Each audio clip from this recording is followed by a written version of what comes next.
We got our new balance patch. So those of you guys that are new to Epic 7, we have a balance patch every 6 weeks. So this one is going to be coming into effect on 6-5. That's why I've been trying to tell you guys, when you summon characters, don't be too sad whenever you summon them that they might be bad at the current time, because potentially in 6 weeks or half a year from now, that character could be amazing. So there is one character I am excited to see in here, and that is Charles. He's a character that's needed a buff for a very, very long time. Hoping that his buff is good. I have not looked at any of this yet. Yes, also, there's going to be a raid ad in this video. I promise I won't have any ads for a while, but I'm trying to play catch up with everything. So 2 ads very quick back to back. I'm sorry for that. But now let's go ahead and go through each of the characters. We have Jewel Basar. That's fantastic. Straze. I'm very curious how they're changing him. Holiday Yufine. That means we should have a summer banner of some type rerun, limited banner coming up soon. Then we have Tywin Charles Fenris. Instead of getting the exclusive equipment, we are going to be getting, I guess, some kind of buff for him. Maybe that instead of having exclusive equipment that exactly says affects a specific character, Harsetti, we are getting just a general buff on him. So all of this, all the characters definitely need buffs. General Purrgis getting a buff is kind of exciting. He used to be very usable in PvP and for PvE for using on your Wyvern team. And Assassin Cartuja, I don't know how they'll buff him, but we'll find out. Let's go ahead. The artifacts we'll just check at the end. So first up, we're going to have Jewel Basar. He's going to change the skill 1 to proportional to target's max health. That's really good because before he healed off of his attack. I don't know why they would have him, because he's not an attack scaling character. My cat's screaming in the background. Next up, we have the skill 2, inflicts barrier inversion on all enemies for dispelling 2 buffs. That's kind of sick. And 100% chance to decrease combat radius by 20%. He pushes back, barrier inverts, strips.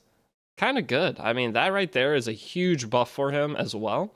Next up, he is going to have, if attack grants 30% damage reduction, not a critical hit will grant 30% damage. It's just 30% damage reduction in general. Everything about him's a good buff. I have to say, very solid, and they are changing him from a Sagittarius, which is the worst, I would say, class you can, or whatever star sign you could be, to a Taurus. I do not know what all characters share a Taurus. Let me know in the comment section if you can find one real quick, just so everybody else knows. It would help us out. But Taurus, I guarantee, has a better than Sagittarius. Sagittarius, you could use, I think it's flat HP ring is better on Sagittarius, which is not a good thing, because nobody really says flat HP rings.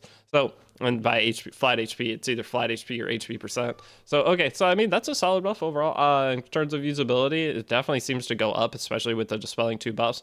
The problem is he's not going to be built on effectiveness. That's the only scare here. You don't have enough extra stat to throw effectiveness onto him, at least not very much. So we'll see if that ends up having any impact or not. You guys know I'm barely balding. I just got my first Bugatti, and local moms are constantly trying to meet up. I'm here to share a piece of that with you guys. You can make $300 USD real money by playing Raid with my new link. You will literally get paid $300 that you can withdraw to your bank just from progressing through the game. You can do this in 3 simple steps. First, click my exclusive link down below to install free cash. Then download Raid through free cash. Then complete the steps inside the app, like leveling up champions, reaching level 30 on your account, and so on. This is a fantastic opportunity for only my viewers, so click the link in the description now and don't mess up. We'll go into the next character. It is going to be Straze. So Straze attacks all enemies with wave of force and dispels all buffs. Okay, that's nice. Instead of a 2 buff strip, it's all buff strip. Ignores effect as if the attack is lower. It's kind of nice. So I didn't even know. I thought Straze was dispel debuff, so I don't see this being huge for him, honestly.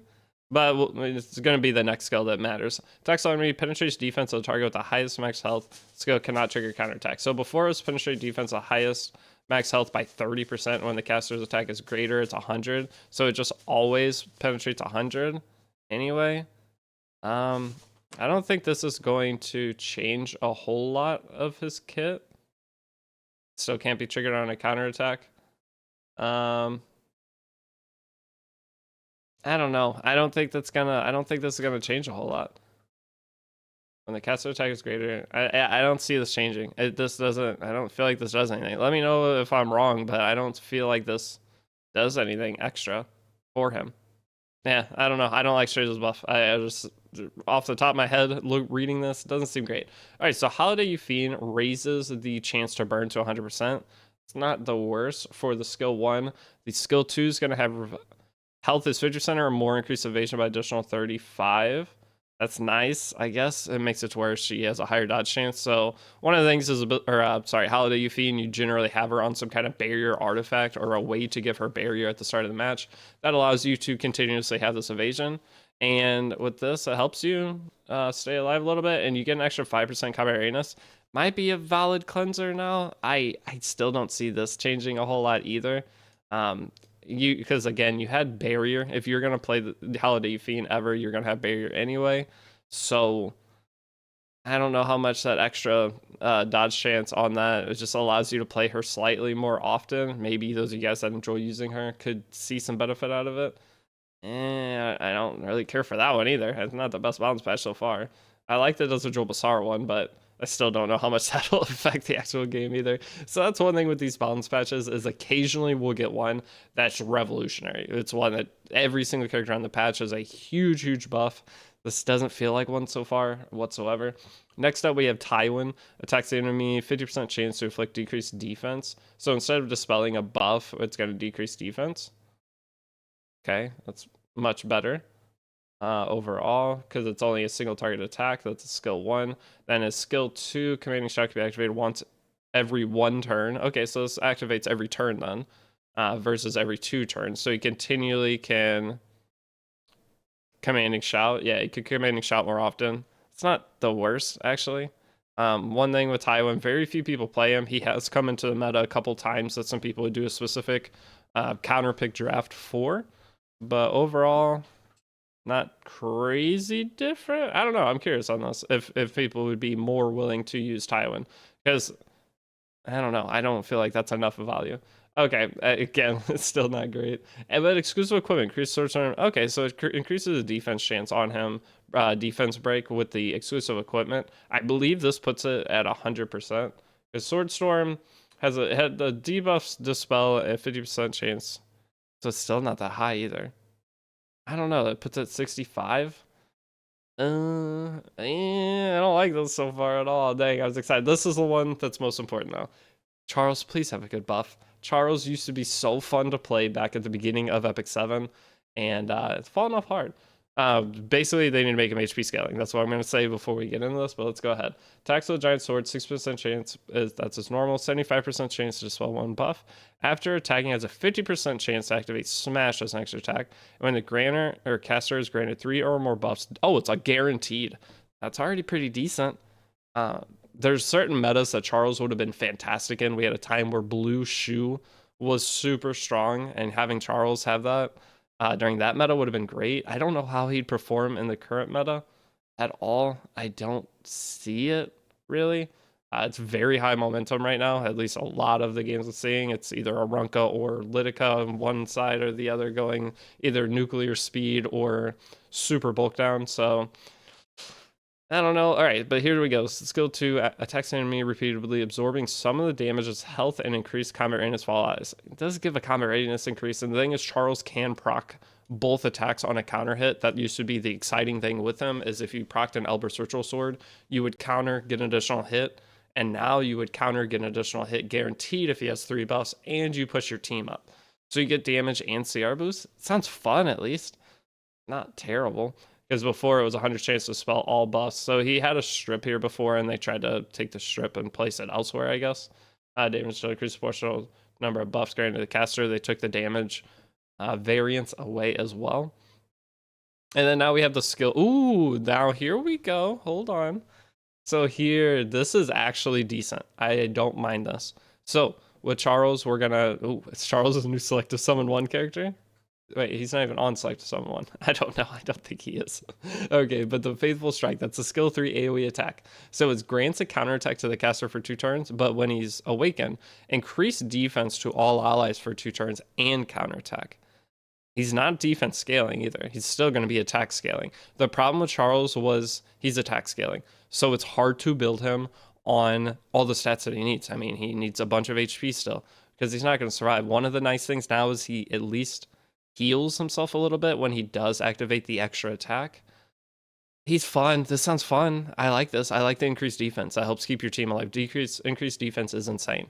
So next up, we're gonna go ahead and I guess it's the 4 stars from here. But the exclusive equipment's got changed to increase. Okay, so you can have 100% dispel buff on the skill, regular / skill 1, and then increase damage up by smash by 10% versus decrease attack. Yeah, I don't know what exclusive equipment to run on him. I probably don't want the strip, a S1 strip on a character that doesn't have effectiveness. Again, it's not the worst, but not the best. I don't know. Having a strip is always nice. So that's a hard one to decide. I think it's going to be like a Mort situation. It really won't matter which exclusive equipment you use on him. We'll see if he's decent. I mean, I like the counterattack buff it's giving him. Especially in new Arya, they are trying to do like some kind of effect res buff to everybody. Not bad. I don't mind it. Okay, so lastly, we have the two. Oh, no, we have Fenris still. Okay, so Fenris gains 25 fighting spirit every time he uses skill 1, even if it's not on his turn. I don't know how much that's going to change. Who's building a counter Fenris? Right? Yeah, who's building a counter Fenris? I don't see how that's going to affect anything. Dual attacking would be the only time, maybe for some kind of PvE use case. It would be nice if you have a dual attacker bringing him to attack, but otherwise, I don't know. Next up, the skill 2, dispelling 2 debuffs from all allies. That's all it changed, so it changes to 2 cleanse. And then increase the combat rate of fall allies by 30% on the skill 3. I don't mind that. He's kind of a bridge character, so if you can get a guaranteed dual attack with him, push up, and then proc this to push everybody else up. I don't know. There's got to be some kind of cleave mechanic or a cleave like mindset that where you see this and you're like, oh, that's usable. I don't see it. Personally, Fenris isn't the greatest, but maybe with him procking, I guess because you do proc this on the opponent's turn, after say a Harsetti or somebody goes, as long as you don't get one shot, then you can push up your entire team above Harsetti. So this is the idea. I guess that's not bad. Now that I'm thinking about it, it's not terrible. Fenris buff is potentially actually usable now. Maybe lowering Harsetti, as long as I'm thinking correctly, right? So he's going to get attacked. He's going to end up proccing his Strike of Fate as an additional attack, and then push up. Yes. Starts the battle after an ally starts to attack using Soaring Arrow. Oh, it uses Soaring Arrow. That's not even the Strike of Fate. Never mind. I don't like it. I don't know how good this is going to be. I didn't know if his attack was named the same thing as skill 3, and it's not. It's Strike of Fate instead of Soaring Arrow. But it increases the combat radius like caster by 30%. So yeah, okay, so it still would do that, okay? You're going to proc into, say, Harsetti, extra attacks you. You're going to proc Soaring Arrow, push yourself up above Harsetti. It does work like I thought. Sorry, as you see the brain early in the morning, that's how I had to do it. So it still ends up allowing you to cut past Harsetti as long as your Fenris survives the initial 2 hits. So that's not terrible. We will say that's basically the exclusive equipment that they were trying to do. They just found a way to do it in general. Okay, so here we go. The 4 stars. I am excited about Charles. Okay, that is one exciting thing. So here is the 4 stars General Purrgis, 100% chance to inflict provoke. That's kind of nice. Has a 100% chance to inflict stun instead of 2 random enemies. So you can AoE stun with him now. This should have been the case to begin with. That's nice at least. Attacks all enemies, giving the order charge 100% chance to inflict stun for 1 turn. Okay, nothing else changed. Just changing from that to all enemies instead of 2. All right, so here we go. The exclusive equipment that recovers health of the caster proportional to max health when using heroic strike. Not gonna heal that much. I don't know. The thing is, characters put restrict on, so I don't see it. I mean, maybe there's a spot where General Purrgis comes back. Let me know if in the current cleave meta, he would potentially be strong against you. Again, I don't see it, man. I was really hoping for a good balance patch for this one. We did just get one of the best balance patch of all time. Whenever the Origins update started, that balance patch was fantastic. So I guess this is kind of our middle tier. It's not, I mean, it might be terrible. I'm trying to be optimistic, but it might be terrible. All right, next up we have Assassin Cartuja. Attacks the enemy with sharp claws. 100% chance to inflict for 1 turn. I don't know what inflicting is, but damage dealt increases proportional to caster's max health. So you could build Assassin Cartuja bulky, and that's how you need to build him anyway. He needs to survive. So having the max HP, I mean, if they could change Assassin Cartuja to being HP scaling, why couldn't they change Charles? Why couldn't they do him? Did they change it and I missed it? Either way, I feel like this should have been changed on Charles, or defense scaling since it gives defense up. But overall, it's the same character, just deals damage equal to HP instead. But it'll do a little bit more. I don't know. The thing is, Assassin Cartuja isn't consistent. Dodge characters in Epic 7 have been dead for a very long time. Except for Afternoon Soak Flan. But the general dodge character, they're just not consistent. That's the problem with them. People will not run them at high level of play because it's high risk, low reward. It's not a high risk, high reward playstyle. It's high risk, low reward for it. So it's just, evasion doesn't make sense. There's too many characters that counter evasion, artifacts that counter evasion, things like that, that just doesn't make it a playstyle to make sense to play. Okay, so lastly, we have the 2 artifacts. If a non-critical hit is made when attacking, non-critical hit is made when attacking with a single attack. So they changed Destructible Gators to just be AoE. I could sit and think for a little bit as to something that has AoE attacks that would burn. Holiday Yufine is now getting buffed. That's 1 warrior because Indestructible Gators is a warrior artifact. So or Holiday Yufine, you could try to put 2 burns on with your skill 1s. I guess that's something. Next up, we have the Glow Wings. Grants a barrier. Okay, Glow Wings might be kind of big. Grants a barrier equivalent to 10 to 20% of the caster's max health, depending on the level of the artifact. After using an attack skill, grants a barrier equal to 30 to 60 per level to all allies for 2 turns. Huh? Why? 60 per level. So your max is a 3600 barrier. Or am I bad at math? 6 times 6 is 36. 3600 barrier. I mean, it's kind of decent. It's going to be bigger. 20% of, say, ML Poly. That'd be a 4,000 barrier if you're 20,000 HP. I don't know. I feel like this doesn't do anything. Does this do something? I feel like you're losing value. I mean, it allows you to not build HP, go higher effectiveness, and still get good barrier value. I don't see it, man. ML Lua, would you use this on her? She has high HP, though. You're going to lose value. The 3600 equivalent barrier. I don't know about this balance patch, guys. Maybe I'm completely off the mark, and that would be great. But let me know your thoughts on this. I don't feel like it's fantastic, but I'm just excited for Charles. Maybe there's some secret thing in here that you guys are cooking up, because the thing is, everyone plays different characters in Epic 7.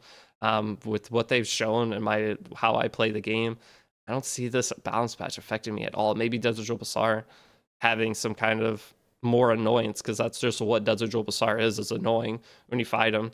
So maybe that'll help him a little bit, but that's all I got for the video. Thank you guys for watching. Again, let me know your thoughts on this, and I will see you all in the comment section, because I am curious. Also, guys, remember to claim your $300 by installing free cash from the description below and just playing Raid. This directly helps me, so thank you to any of you guys that do take the time to do it.